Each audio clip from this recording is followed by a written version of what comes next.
welcome to Leicestershire's Inspiring You. I'm Sandra Pollock.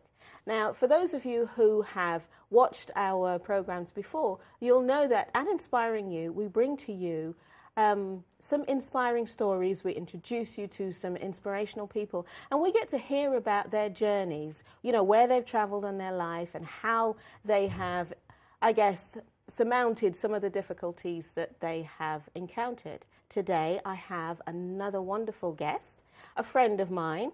This lady, Samantha Houghton, is a friend of mine. We've been friends for a while. So Samantha is a businesswoman in Leicester, and we're going to hear about her journey.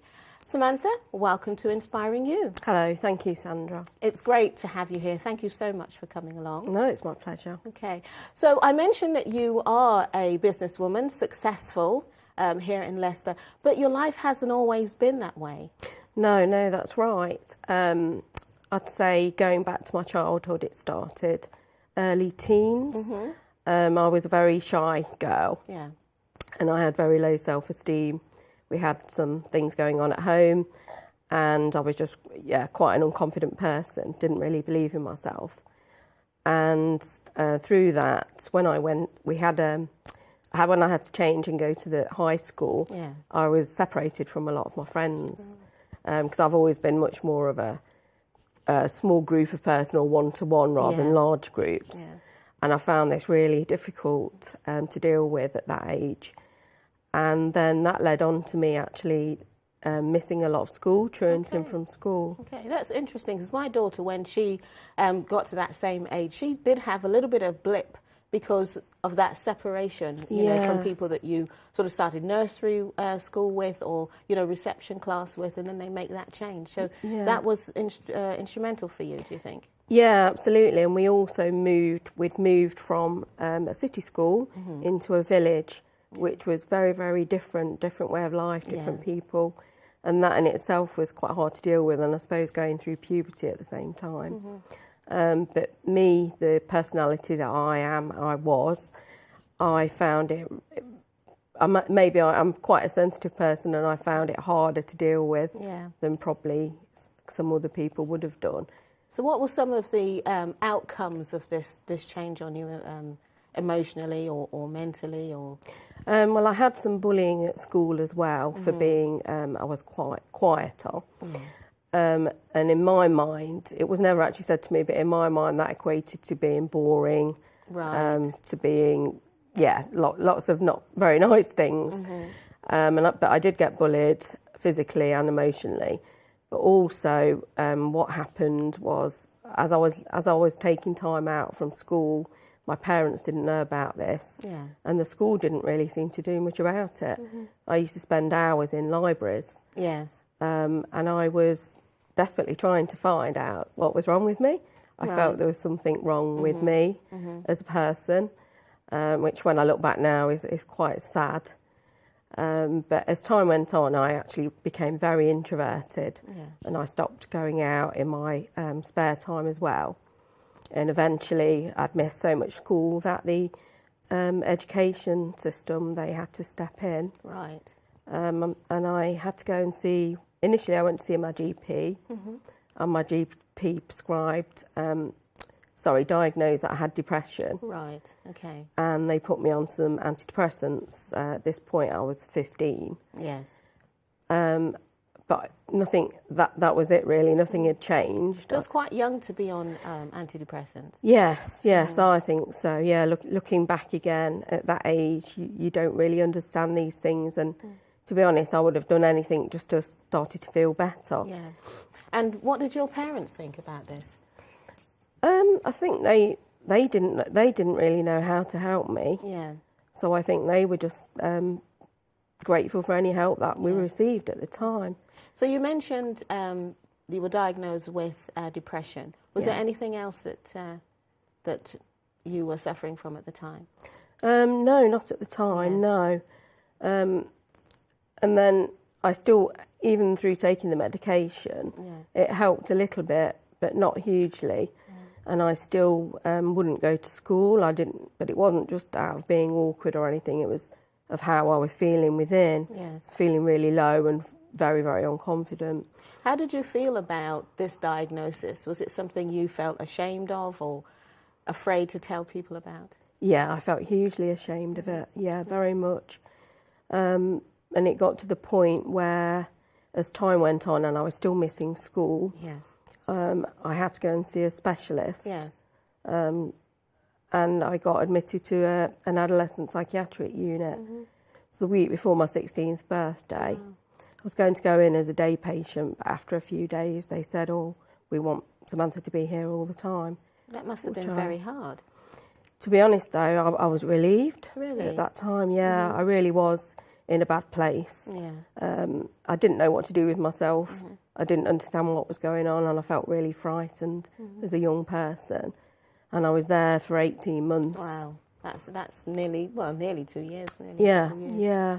Yes. It was. It provided a safe place to be. But when I came out of there, I'd not really moved on any further because I was launched back into the big wide world again. Yes. Which is what I didn't feel I could cope with. Yes. I didn't feel I had the tools to deal with that. So that's quite a serious place to be in. How do you transition, or how did you transition from that place to what we see today? I suspect it has been a long journey, but what were some of the steps that you took? Well, when I came out of the unit, I had to decide what I was going to do with my life. Yes. And because it was at a time when I was sitting my exams, I went back to college to try and retake some of those. Yes. But it was like history repeated itself. Again, I started to truant from college. Yes. I couldn't deal with any pressures. And then I got involved more with the adult mental health system. And then after this year had passed, I had to decide again what I was going to do. Yes. And the one thing I identified with, what I'd always done with my mum at home, was cooking. Right. So I thought, oh, okay, well, train to be a chef. So that's what I did. And I surprised myself. I did quite well in my first year. Yes. I got good exam passes and I came out of my shell a bit more. But then in my second year there, it was it was coming up towards having to leave and again go into that big wide world. Yes. I was just terrified. I didn't know what to do, and I actually tried to take my own life at that point. And then I got admitted to an adult hospital for a while. But it's when I look back now, there've been about 3 key points in my life where I've made a huge decision to change my life and really turn it around, and that was the first one. Yes. Whilst I was in this hospital, I felt lost. I didn't know what to do, but somehow I found that strength within me. I'd always had this vision ever since I was a younger girl, that one day, I'm a big believer in that in life is really for living, and I wanted to have an amazing life. I didn't know how, but I just knew that's what I wanted. There had to be a lot more to life than what I was experiencing. And so whilst I was in this hospital, I did a lot of thinking, and I decided on 2 key things that I wanted to turn my life around. I wanted to meet somebody. I hadn't had your average teenage years with dating and boyfriends. So I wanted to do that, but I also wanted to really try and make a go of this training that I'd done and become a chef. Yes. And so I somehow managed to gather all my strength together, came out of that hospital, and that is what I went on to do. So you accomplished all 3 things. Yes, I did. Yes. I met somebody who I ended up marrying. Yes. I finished my chef training. Yes. I did well with that, and then I started to work as a chef in the workplace. I found it difficult with all my inner demons that were still there, but I did it.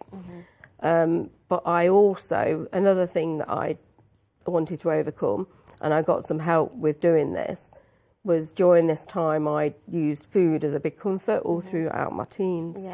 And I'd gained a lot of weight, and so I wanted to lose weight. So again, that was another sort of project I had, and I embarked on the diet for the first time in my life. Yeah. And I lost considerable amount of weight over a couple of years. Yeah. And which I was really, really pleased about. So if I can pick up on a couple of points then, it seemed to me that the stepping stones that worked for you Yes. were really around giving yourself a goal, giving yourself objectives. Definitely. Yeah. I've always been very sort of goal driven, Yes. I guess, yeah. Setting a target and then working towards achieving that. And do you think Yeah. that is what has helped you to pull yourself through some of the difficulties? Yeah, yes, I guess so. Plus, I am very determined. Yeah. I don't give up on things when I want something. My mum's always said I'm like a dog with a bone. Yes. Yeah. And then what happened after that was I'd lost this weight. But then because things still were not right Yes. within me, my confidence, my self-esteem, this triggered an eating disorder. I'd not really heard about them or known anything. Yes. It was just a casual comment. It was actually a doctor had said to me once. And I developed an eating disorder, which then went on for many, many years. It fast became an obsession. And that was just a living hell, really, for about another 12 years. So I think one of the reasons that I wanted to talk to you was so that we could give people the opportunity to realise that these things happen, they're real, Yeah. but with some help and with some personal determination, you can actually, progress. People can progress through these illnesses. Absolutely, yes. I mean, when I think back, I've had many, many, many dark days in my life. Yeah. Where I haven't wanted to get up in the morning, I haven't wanted to carry on, but something in me would never let me give up completely, and I'm really grateful that I had that strength. Yeah. Tell us a little bit about what you're doing now Okay. with your life. Well, I've got a business, Yes. which I And set up. What's it called? It's called Iridescence. Iridescence, yes. And that is jewellery and fashion accessories. How did you get into that? Well, one of my sort of inner ambitions that I always had was to work for myself. Yes. I didn't, back then I had no idea how, what or anything. I just knew I'd always admired people who'd gone out and created their own business. To me, my dad had done that. I suppose I'd learned that from him, and I just admired that so much. I just think it takes a lot of courage to go out there and do it. What did your dad do? My dad was a graphic designer and in advertising most of his life. Yeah. So the jewellery that came about, I was in a job about 4 years ago, and to be fair, I was never that happy working for somebody else. Yes. I always had this inner desire, but didn't have the confidence I felt. And then I was off with some workplace stress. Yes. And while I was off, I just got to thinking, I think this is the time for me. I'd done years and years of self-development work on myself. And I'd been waiting. During this time as well, I'd had a son. And then my marriage had broken down, so I brought up my son on my own, and I wanted to give a lot to him and be there for him. So what I did then was waiting until he was more independent. Yes. And so he was around about 12 at this point, sensible lad. So I thought, that is it, I'm just going for it. And So quite a few women do that, don't they? Yes. They think about, they have this passion or ambition to start their own business.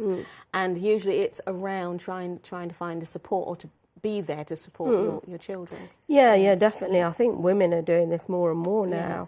Yes. Because it's obviously, you can choose, to some extent, you can choose your hours more, fit your work around your childcare, etc.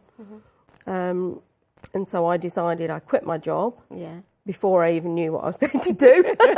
But that's very much me.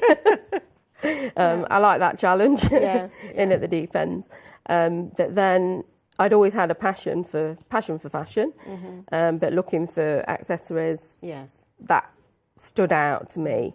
So I'd always had one of my things in life had always been that I felt quite invisible, that nobody. That's interesting. Yes. Yeah. So I carefully sourced the jewellery and the accessories. I look for things that do, in my mind anyway, stand out and that would make a person feel special wearing them. Wonderful. Okay. Yeah. So, Samantha, what would you say inspiration is? You know, looking back on your journey and the difficulties that you've overcome and the life challenges, what's inspiration for you? I think it's, for me, I'd say my dad had always inspired me. Yes, I mean, that was going to be a question. Who in your life has been your inspiration? I think my dad, career-wise, yes, and all the books I've read, and people I've learnt about who have gone out there and created their own business. On sort of more of a personal level, I think it's, for me, it's getting to the point where I just look within and I just think, is this what I really want? And I have to get to the point where, rock bottom, I guess. Yes. I'm just absolutely sick and tired of this. I don't want this any longer. Make that decision. Yes. And think, right, what do I want? Identify that. And then work towards that. And one thing that's always really helped me is visualising. I've got a really vivid imagination. Yes. Yeah. But visualising gives me so much strength. So visualising what you want that's different to what you have today. Yes, yeah. Yes. Yeah, and even when I can think back as far as about 10, I had this vision. I don't know where it actually came from, but it was there, of me standing on stage in front of a lot of people. Now, for someone who was shy and felt invisible, what a vision to have. Yes. I think some of that is probably feeling invisible and knowing that I really didn't want to feel like that. Yes. And that is probably the extreme of not being invisible. The complete opposite to how you see yourself at the moment. Yes. And I do like to dare myself as well. Yeah. Yes, Get out of my comfort zone. You're a daring person. Yeah, it's exciting. I do like excitement and life is really for living. Yeah. I like that. Life is for living. So inspiration is just deciding what you are tired of or sick of and changing that. It is for me, yes. And your dad, from a professional point of view, was the inspiring person. Yeah, definitely. Yeah. Anyone else that you can think of? I love sort of following some of what's considered the great sort of leaders, thought leaders. Yes. People sort of like Jim Rohn. My mind's gone blank at the moment. No, that's okay. Those sort of people, I do, because I really believe, like these days, that we've all got everything we need within. It's just being able to identify that, believe in it, believe in yourself. Yeah, my coach mantra. That is definitely what I believe, that we do have it. And we just have to find a way to get it out of us. That's right. Yes. Yeah, I think it can be disguised in different people in a lot of ways. Just finding it for yourself and then releasing it and running with it. Yeah, because there is no one right way. There's no one right journey. No. We're all different and we have to find our way. Yeah, absolutely. Yes. So what would you, if you had the opportunity to tell everybody or maybe someone in particular who's going through some of what you've been through, you know, you had the opportunity to give them some degree of inspiration, what would you want to say to them? I think I would say, if you're unhappy with anything in your life, I think you need to really think long and hard about it, because I think it's easy not to think. Yeah. But to really focus on what it is you're unhappy about and then make that decision. I think until you can make that decision that, you know, hey, I'm not putting up with this any longer. And then to look at what it is that you need to do to change it. And if you can't figure this out for yourself, it's to find somebody that can help you to do that. Because I think it is until you make that decision for yourself that nothing will change. It's like the saying, you can take a horse to water, but you can't make it drink. Yes. It's very, yes. very true. You need to want it for yourself. Yes, and we all have to come to that decision ourselves. Other people might want to help us, but only we can actually make that step for ourselves. Absolutely, yeah. Samantha, I know it's been quite challenging going through this with us today and sharing your story, but I want to say thank you so much. It has been a really interesting story, but I think more so to see how you have progressed in your life, developed your business. We were talking earlier on, you were saying you were thinking of doing another business. Absolutely, yeah. It's through my current business, I've put myself forward to do quite a bit of speaking. Challenged yourself. Yeah, exactly, that's when I feel alive, though, when I come out of my comfort zone. Yeah. And through that, I've talked a little bit about my journey and what led up to my starting my business. Yes. And as the more and more I've done this, I've realised actually that is my real passion in life, and I really want to be able to help other people. Yes. So I'm I'm in the process of setting up a new business, coaching and speaking people, Okay. Well, I wish you an abundance of good fortune with that. Thank you. And again, Samantha Houghton, thank you so much. No, thank you. Listeners, thank you. Viewers, thank you so much for sharing our time today. It's been wonderful.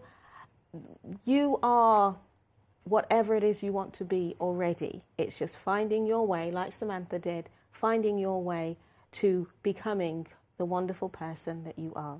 So remember, continue to inspire and to be inspiring. I'm Sandra Pollock saying thank you. Look forward to seeing you again here at Inspiring You. Bye for now. Bye. Bye.